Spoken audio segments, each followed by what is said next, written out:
You know, one of the things that I noticed in that trailer right away is the unique art style. It seems like a mix between Arabian and Persian. Yeah, we kind of used Persian and Arabian kind of architecture and landscapes. You got it. To inspire us. And so you'll be fighting in like beautiful white marble palaces or scattered desert ruins throughout the matches. Yeah, I mean, how did you wind up settling on that sort of style for this type of game? Well, it was something that we hadn't really seen done before, and also gave us a great opportunity to create contrast. So you have kind of this beautiful, pristine-looking area, and then you have this kind of really harsh desert area. And also, we just kind of wanted it to, we have kind of like really clean colors and bright colors, and we wanted it to kind of feel like a calm, almost peaceful setting. And then people will go in there and just shatter that with violence. And all the screaming and the intensity. I love seeing the blocking action there. Yeah, absolutely. A huge thing for us is really, the satisfaction, the crunch of combat is about half of the game experience that we're making here. So, when can I play it? It's coming out fall this year, and there's going to be a beta at the end of the summer. Well, that was awesome. What an easy answer. Ladies and gentlemen, from Torn Banner Studios, Steve Pigott. Thanks so much for coming out, Steve. Our next game coming up is absolutely darling. It gives you the opportunity to make all your own spells. Let's take a look at Mages of Mystralia.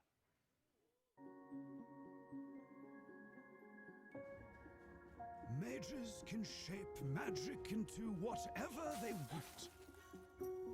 They combine runes into patterns, just like constellations in the starry sky. And in this bewildering darkness, they're the valley's only hope.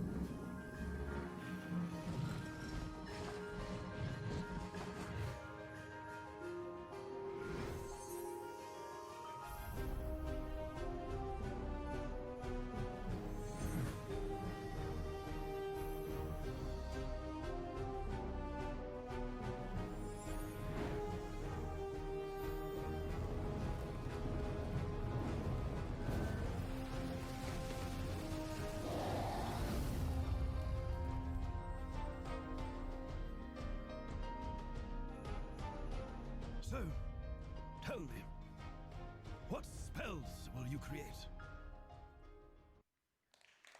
Just charming. Love that video.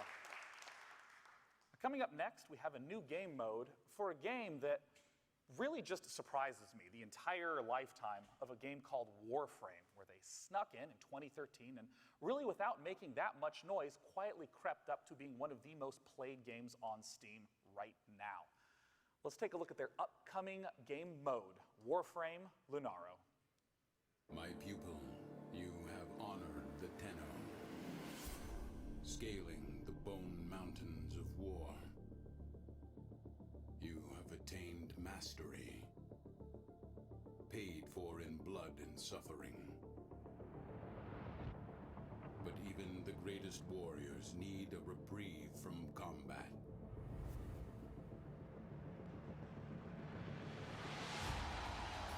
And so it is with Lunaro, the honor sport of a lost time. Here you will grow new dimensions of skill. Focused not on violence, but on teamwork and coordination.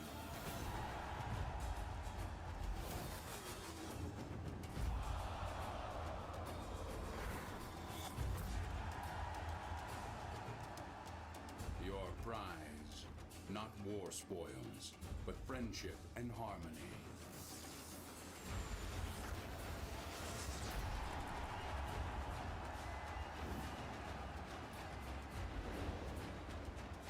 Lunaro teams at the ready.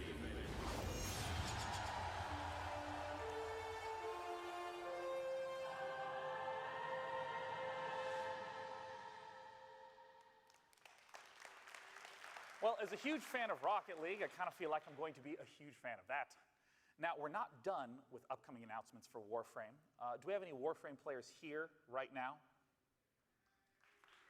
Yeah, you're allowed to clap.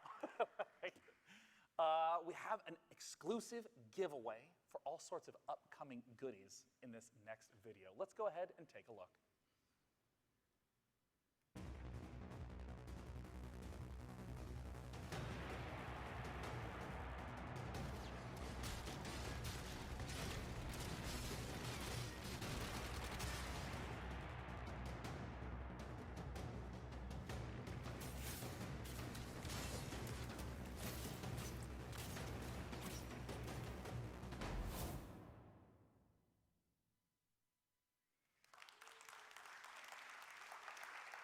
And now coming up is the final game that we will be talking about today. They're revisiting us from last year, here to talk about the very first level of Deus Ex: Mankind Divided. Join me in welcoming Jean-Francois Dugas and Patrick Fortier from Eidos Montreal. Woo! Welcome. Thanks, Good to see you. Hey, pleasure to see you. Now, let's kick it right off. Talk to me about this first level, Dubai. Well, Dubai, it's the first map of the game, and actually it bridges the gap between Human Revolution and Mankind Divided, in the sense that in the last game, it was all about transhumanism, what you can be and everything. And we used the Icarus myth to illustrate that idea. Like, if you fly with your wings, it's all the possibilities, the full potential of what you can be. But if you go too close to the sun, you can burn your wings and then eventually fall into the sea. And basically, at the beginning of this game, it's really black and gold, but especially gold. And so it represents like this dream. And Jensen goes into his first mission, and there's the sunset like we see on screen right now. And Jensen dives into an old abandoned hotel under construction. And it was built by augmented people. And now what you see, it's the remaining of that. And it's basically saying that at the beginning of this game, it's the end of the Icarus myth, it's the end of the dream, and now we're going into a darker world. I'm really excited to take a look at this gameplay footage right now. Just so you all know, because I know there's someone on Twitch right now who's like, hey, wait a minute. This is on PC. It's just being played with a PlayStation controller. That's why you're seeing those controls show up. So again, this is the PC footage that we're taking a look at. So Patrick, walk me through the sort of construction of this level, what it is that communicates all the different ways that you can play Deus Ex. Gameplay-wise, one of the things that's really important for us is we're presenting a different Jensen who's much more comfortable with his augmentations. We wanted that to translate to the gameplay as well, so we're really looking for a lot of fluidity, a really dynamic system. So one of the things that we're seeing there is like the new cover system, so you can actually do cover to cover forward and cover vault. You can do takedowns from cover. You can have access to the augmentations a little differently on the fly as well. So that Dubai level is actually an introduction to all that, or a refresher course for people that are a little bit more familiar with Human Revolution. I mean, well, I feel like one of the big themes of people who are huge fans of Deus Ex is non-lethal playthroughs, just playing through in that sneaky fashion. Talk to me about some of that being incorporated here. Well, the really fun part is that the way that we design a lot of the augmentations, we're really putting it, we're really seeing it as tools that we're trying to empower players with, and then it's up to them how they want to use it. So even something like the stealth augmentation is something that you could use it to sneak around and really be invisible. You could use it for combat as well. If you just want to flank somebody and move to another side. A lot of the augmentations are thought that way, like the PEPs, the gun arm is something like that as well. You can take out people non-lethally. You can do it from a corner, but you could also use it in combat. If somebody throws a grenade at you, and you could PEPs it back to them. And you could, so we're really trying to come up with ways of letting players be creative with our elements. And I feel like in terms of the narrative, also to the ability for players to shape it with their choices. How does that factor into Mankind Divided? Well, it's super important. We really wanted to push the choice and consequence experience. And for us, it was not only about big moments, you choose A or B, and then it takes a different course. But it's also when you interact with characters, depending on how you answer to them, like they will react differently if you see them afterwards and things like that. So we really wanted to have different layers of choice and consequence. And for example, in the Dubai level, it starts right away at the beginning when they tell you like we have to do this mission quick, and there's this sandstorm is coming and everything. And depending on how you play, you can finish the mission without the sandstorm. But if you take your time or whatever, you can end up in the sandstorm, and now the visibility is affected, but for everyone. And it changes also with the AI, how they're going to react. And there's a chopper that is about to take off, and maybe it's going to delay the takeoff and things like that. That's awesome. And now we got the chance to talk a little bit yesterday about the sort of customization settings that were core, even extending all the way into the interface. I mean, Patrick, can you talk to me a little bit about those features? It's really important for players to be able to customize their game experience, and some of the stuff that we're doing with UI is really interesting as well. You can actually scale the UI completely if you want it to be like very, very unobtrusive, or if you want it to be more present and really use the radar properly. You can take some stuff out if you don't want to have any interaction glow and stuff, and you want the really hardcore experience. Or you can actually put it to sleep, and so you have it contextual depending on when you're using energy or weapons. Otherwise, you know, you get the clean UI. So it's really important for the whole player freedom philosophy to translate into the options, into the game experience as well. It's been a real pleasure to see the updates for Deus Ex Mankind Divided. Jean-Francois Dugas and Patrick Fortier from Eidos Montreal, ladies and gentlemen. Thank you so much for coming out. Pleasure. And that is our final game to announce and to talk about today. However, it is not our last segment. In the same way that Deus Ex Mankind Divided is the exciting, most recent iteration, Deus Ex, the original game, still shows up on top lists when I talk to my friends about their favorite PC games of all time too. It keeps coming up again and again. And the man that made Deus Ex has been in the industry for 2 decades, and we wanted to invite him to the stage to talk about the future of PC gaming to close us out. Please join me in welcoming a legend of the industry, Warren Spector.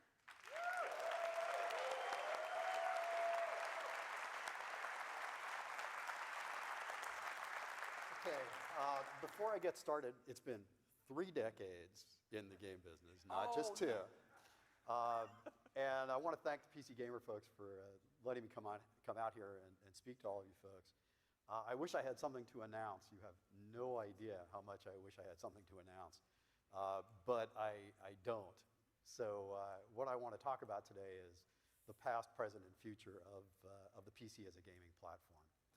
So as I'm sure you all know, there was a time not so long ago when it was common to hear people opining that the PC was dead as a gaming platform. Frankly, I fell prey to that thinking myself. For much of my career, from 1989 through 2004, from Ultima 6 to Deus Ex, I was a PC guy all the way.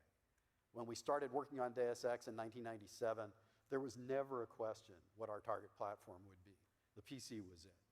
But then, right after we shipped, came the request to do a PS2 version.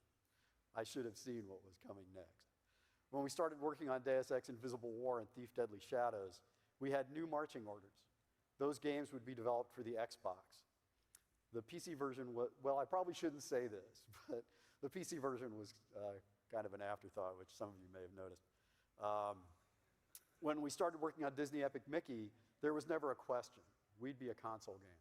We'd be a Wii exclusive, which, as a note, was a great decision. It was the right decision from a business standpoint. But the bottom line on all of this, publishers wanted console games, and developers like me had no choice but to go where the money was, and the money was on console. I spent several years in that world, many years, always secretly hoping that the PC would make a comeback. And here we are in 2016 with PC enthusiasm at a fever pitch. I mean, just look at what you've seen today. So what changed things? Well, social media, for one. Non-gamers discovered they could play games on Facebook. Now, some of you may not like that, but it's a fact. New gamers, a whole lot of them, came along who had never touched a console controller, never even really thought about playing a game. For more traditional game fans, most of you, I suspect, social media had an impact in other ways. Streaming services like Twitch gave players and fans new ways to experience games they love, or maybe that they'd end up loving. Thanks to Twitch, there are a few better ways to interact with fellow gamers than on the PC. But there are other reasons for the resurgence of interest in PC as a gaming platform. Perhaps most important, the PC now offers tools like Unity and Unreal and others that allow small groups of modders and indie developers to create new content for existing games or even make the game of their dreams. The PC, then, is the only truly democratic platform open to anyone with a great idea. And clearly, there are plenty of people with great ideas out there. If you need any evidence of the vitality and originality of the indie space, look no further than Braid, Kentucky Route Zero, Undertale, Rocket League, Gone Home, The Stanley Parable, The Binding of Isaac, Limbo, Spelunky, Papers, Please, Kerbal Space Program. I mean, don't starve, countless more. Go one step further, and there's Minecraft. Now, Minecraft is unmatched by any other game or platform at grabbing the attention and stealing the time of kids and adults, as well as creating a community of players and training future game creators. Now, Minecraft, as we all know, exists on many platforms now, but it exploded on the PC. In fact, you have no idea how much damage Minecraft did to the development of Disney Epic Mickey, okay? That's a whole other story. But what good would all of those personally meaningful, artful, unique games and all those new creators mean if they couldn't reach an audience? The PC has that problem licked too. With digital distribution systems, let me try that again. With digital distribution systems like Steam and itch.io and Humble Bundle, anyone with an idea can execute against that idea and reach an audience with it. Go back 5 years, and this was simply not the case. To make a game and reach an audience, I needed money, a lot of it. I needed a big team. I needed a way of reaching an audience trained to buy software in brick and mortar stores. In other words, I needed a publisher. Now, there are new ways of reaching audiences, and they all took off first on PC. And by the way, now that I've dissed on publishers, I'm never going to work again. Great. I love you, publishers. So what else makes the PC special and more relevant than ever? There are whole categories of games that simply play better on PC than anywhere else. I'm talking about RTSs. You've seen several of those today. MOBAs like League of Legends. Esports, which turn PC gaming from solo or small group activities into spectator-friendly events, accessible not only online, but increasingly in mainstream Open your media. eyes. And where better to play an MMO than on a PC? The incredible success of World of Warcraft and these other forms of gaming speaks not just to the relevance of PCs, but in some areas, the absolute dominance of the platform. Consoles are great. Don't get me wrong, I love consoles. They offer consistent controls and typically never-changing hardware specs. But, well, you never know what's coming. But those great strengths are also great weaknesses. Consoles depend on developers learning to exploit existing, mostly unchanging hardware more effectively each year. By contrast, PCs genuinely grow in capability over time. And you know how developers are. We want to utilize every erg of power available. We know that gamers can upgrade their machines to keep pace with our games that get more and more impressive, and one would hope better, all the time. PCs offer gamers and developers ever-increasing power no other platform can match. Developers live for that, and gamers are the big winners when power and creativity come together. Players benefit from the PC's open-endedness in other ways as well. You just heard a little bit about this, actually, a minute ago.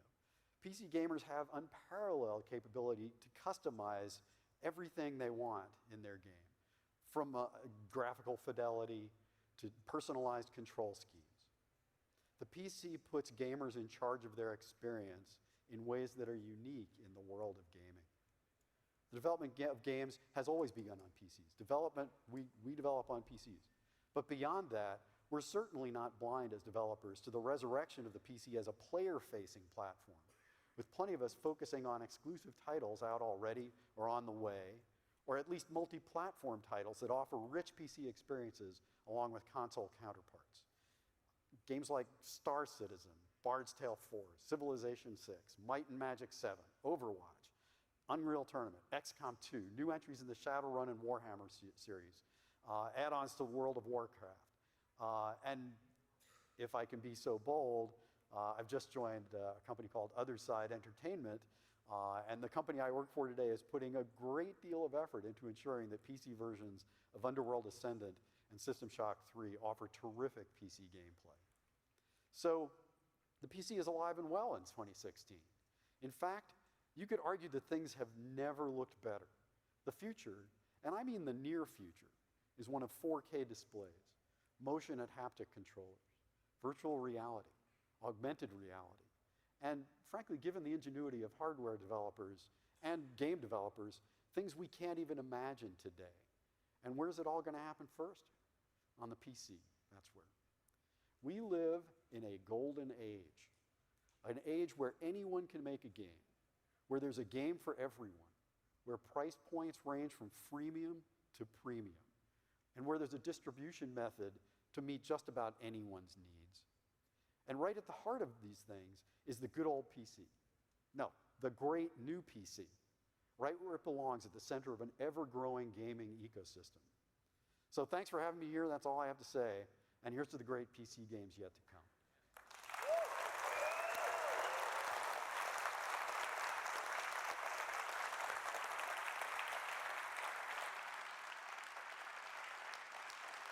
Thank you so much, Warren Spector.